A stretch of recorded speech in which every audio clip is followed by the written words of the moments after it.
What's going on, people? Welcome back to the Football Casual.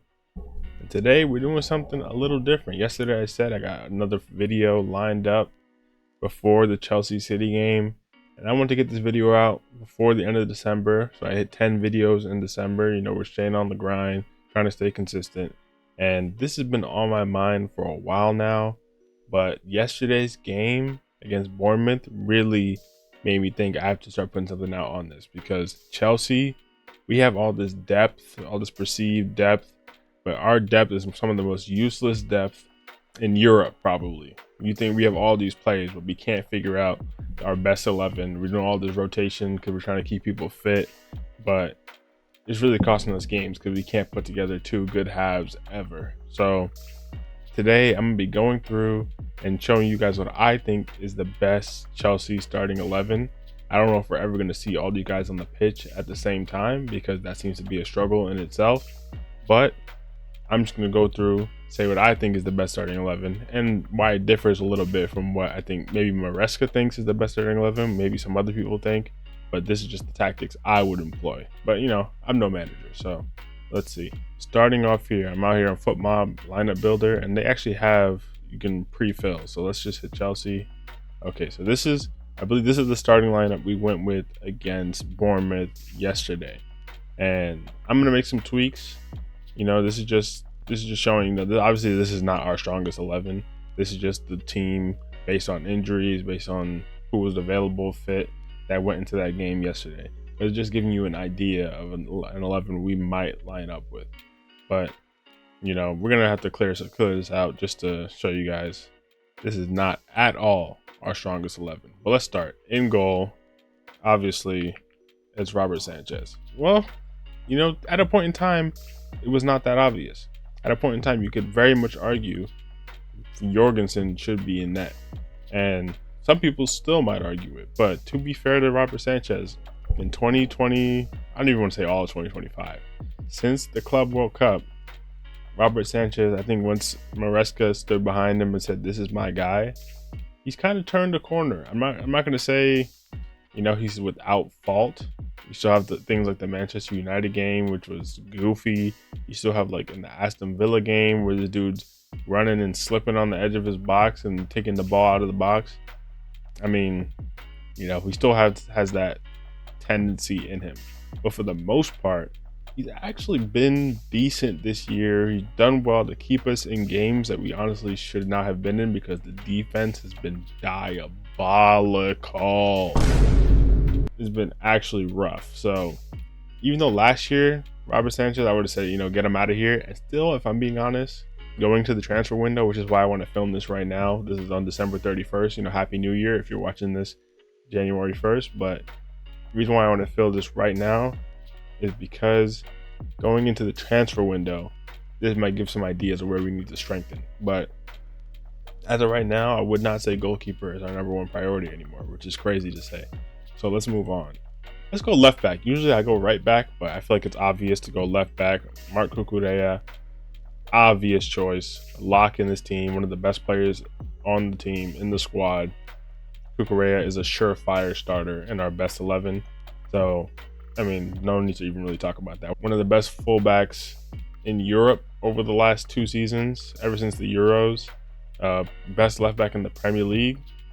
People are going to want to say, what, Calafiori? People are going to want to say, I don't know, Anthony Robinson maybe last year. People tried to talk about Kirkez last year. But I think Cucurella has proved himself. Unless I'm forgetting someone.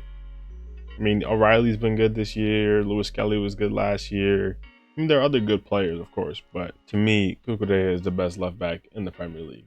And if I'm forgetting someone, let me know. But I honestly believe who's really been more consistent than him over the last 2 years. Over to center backs. Now, this is contentious, not because there's that many good options. It's because there's a lot of bad options. Let's be real. Obviously, if everything was perfect, our starting left center back would be Levi Colwill. But I have to be fair. Obviously, he's not starting because he's injured, and you have to be fair to Maresca. He doesn't have this option available to him, which is why Maresca is asking the board to bring in a center back. And, you know, maybe if everything was great and this transfer window goes to plan, it'll be this guy, Mark Gahey, starting in the left center back. But, you know, with the options we have right now, realistically, it's Trevor Chalobah. I mean, I ain't trying to disrespect him. He's been solid this year. He hasn't been amazing. He's had his issues, especially early in the season. And he's still, if paired with the wrong guy, it's still looking spooky. I'm not gonna lie. But of all the options we have, let's look at them. We got this guy, Benoit Badiashile. These two can line up like this. It's not the worst combo we have, but it's not a combo I'm trying to see. But, you know, it gets even worse. Let's look at this guy. This guy, I'm not trying to see play another game. That's just me being honest. I'm good off seeing Tosin and another lineup for Chelsea.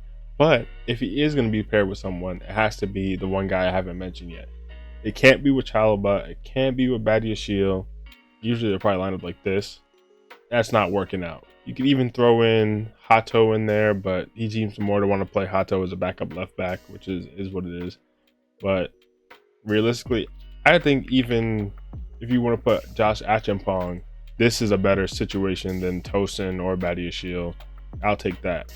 But as of right now, our best, if we can keep everyone fit, is Fofana, Chalobah. Without, you know, Colwill in there, if in a perfect world, it's Colwill and Fofana.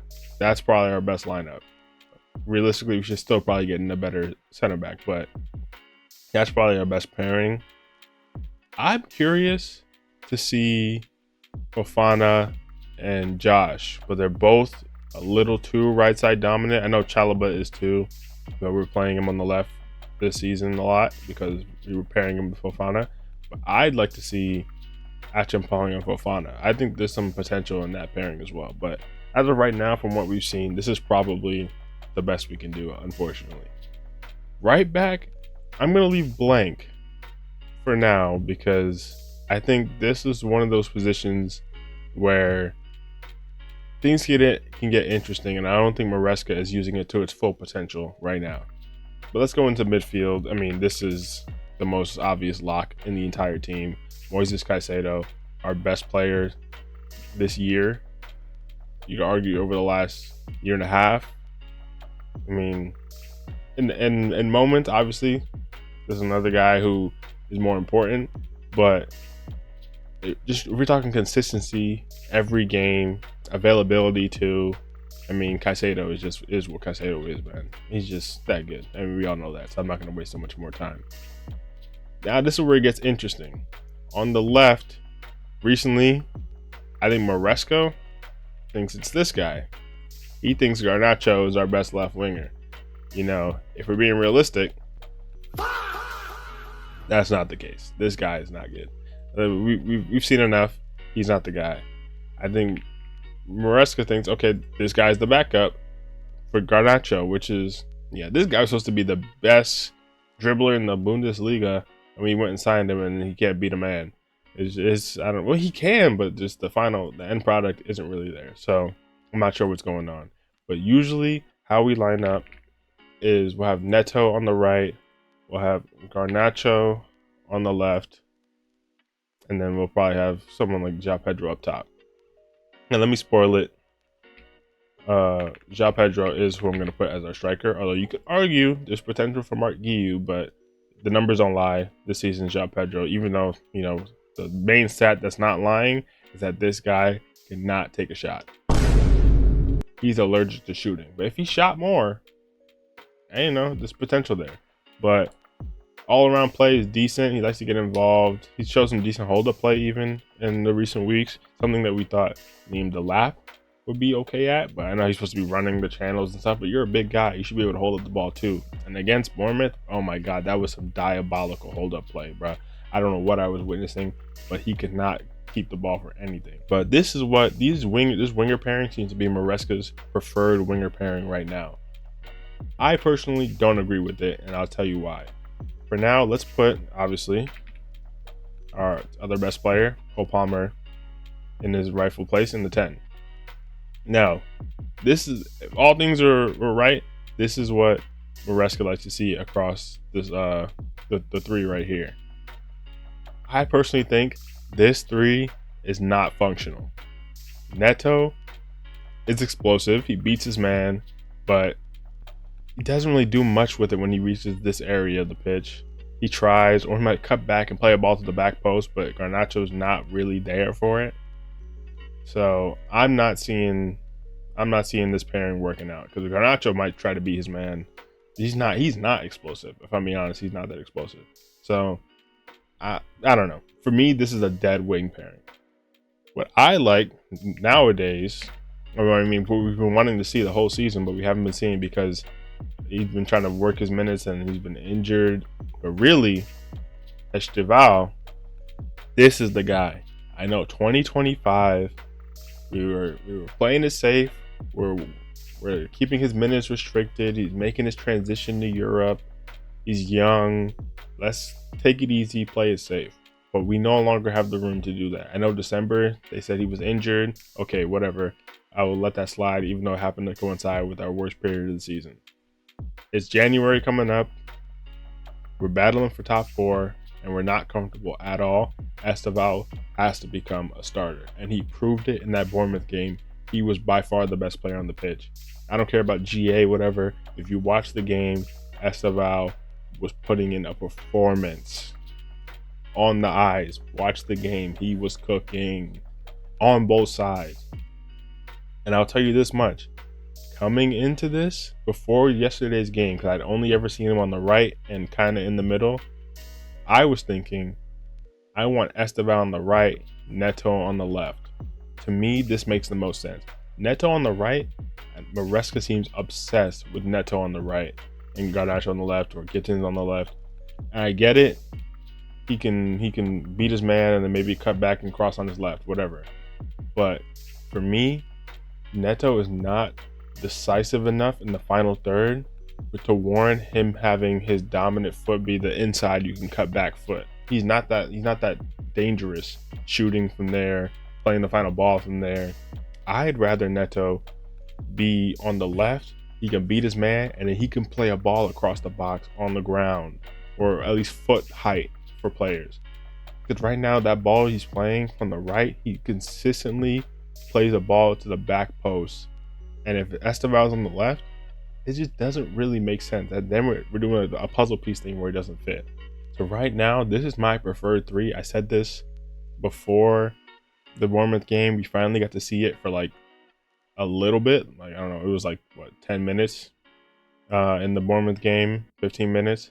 And then, unfortunately, it didn't last that long. But while it was happening, something was cooking. I'm not gonna lie. Even though it was this way around, I want to see this way around. And the reason why is because at right back, I think Malo Gusto is the answer. Now you might be saying, okay, that's actually insane. We have the best right back in the league in Reece James, and I'm going to start Gusto at right back. You know, some people will say Timber is the best right back, whatever. That's not today. Right now is not the time for that debate.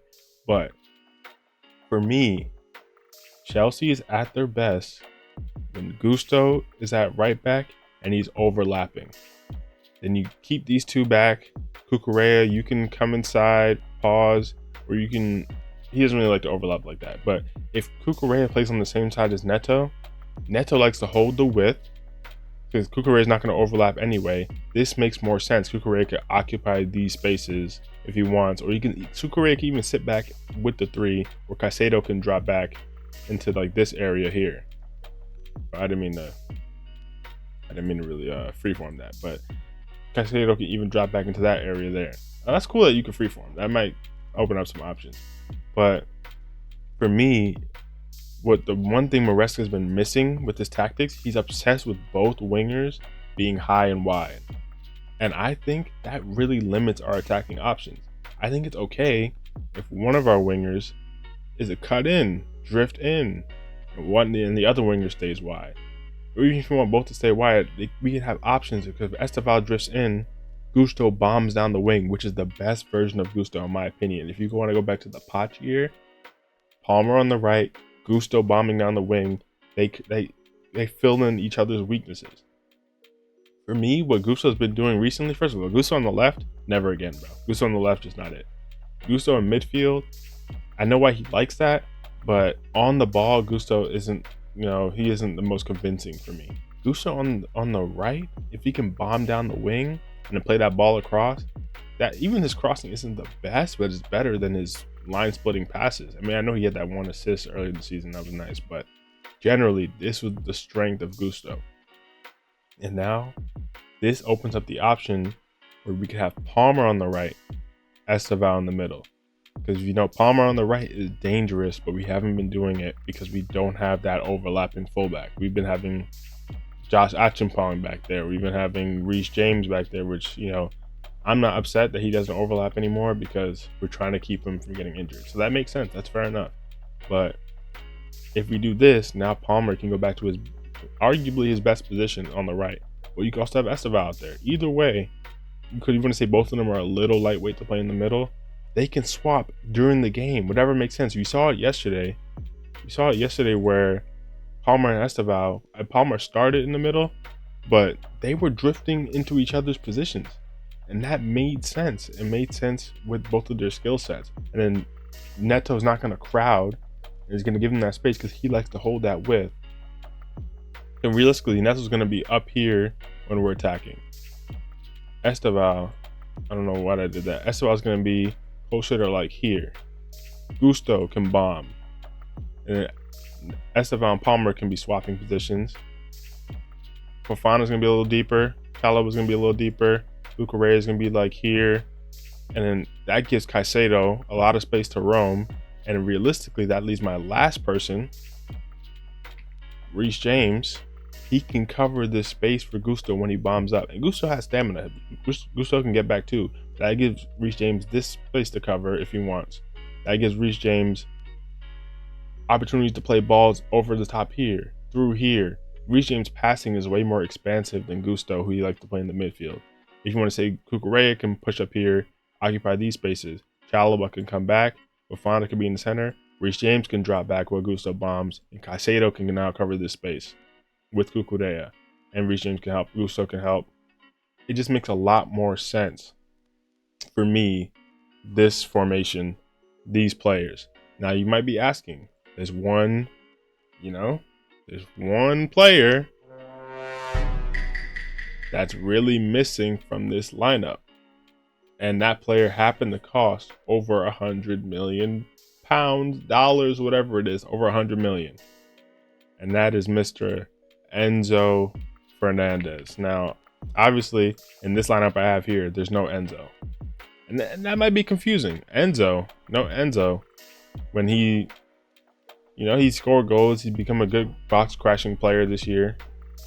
There's options for Enzo, but it might be off the bench. Now, here's the thing. There is an alternative starting lineup that I think has potential.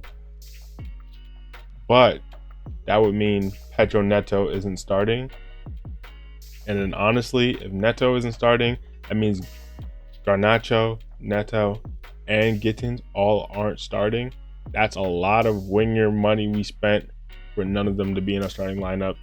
It's a little spooky then, I know, but obviously Enzo is 100 mils. That's a lot of money on the bench too. But let me just show you the option. If we have Enzo starting, it will mean, for me, Enzo goes into the 10. He becomes a box crasher. Palmer on the right, Estevao on the left, and then Reece James and Caicedo in the middle here. Now this also has potential. We haven't seen this either. This is a lineup that has potential. It still gives us Gusto bombing down the wing. Palmer can cut in. The thing is, now it's a little crowded here with the way Enzo likes to box crash, but it's not the end of the world. Caicedo can cover for Estevao's lack of physicality, because he can still lose the ball just getting pushed over. Although yesterday he showed me a lot of promise in that department. Now Caicedo can really cover that ground. James over here, he can cover Gusto's ground.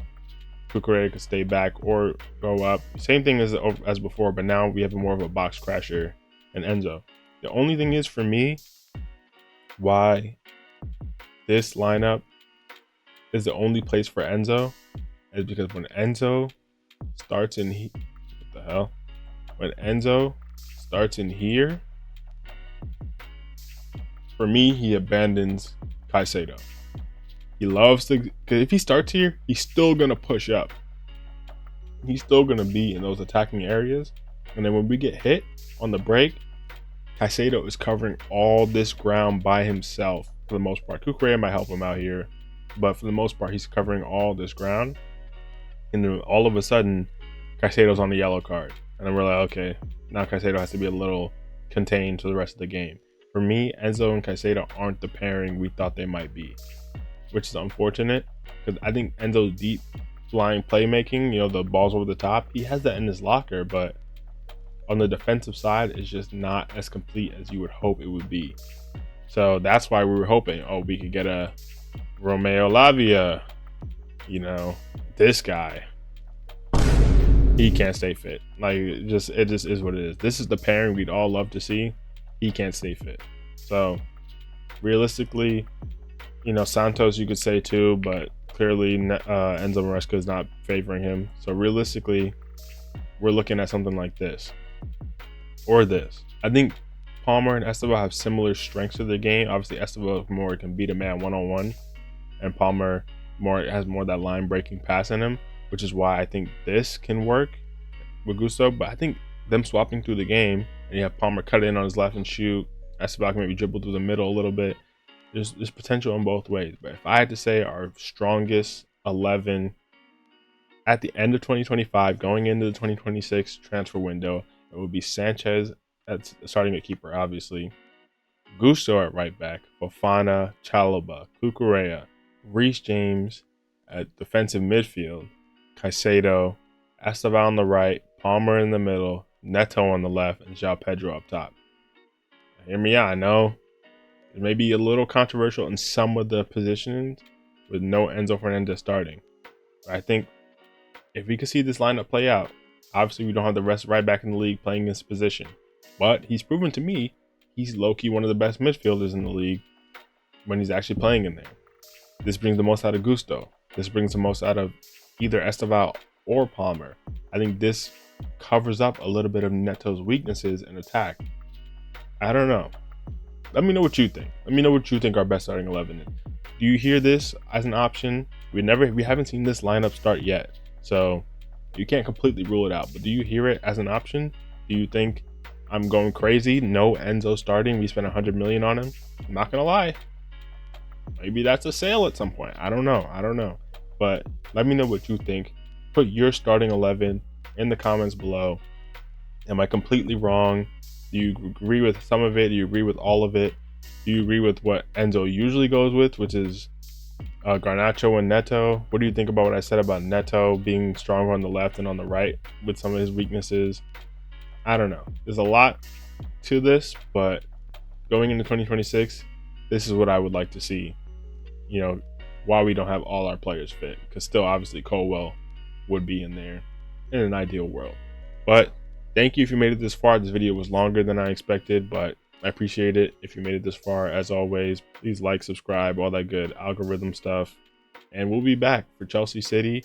And even if there's any big transfer news, I'll probably hop on here and do a video about that. So there may be more videos this month upcoming than I even have planned. But it's been fun. I got my 10th video out for December, and we're keeping it going. This is my first month really back, and I appreciate anyone who's checked out the channel and anyone who subscribed. I saw someone subscribed off the video yesterday. Much appreciated to you.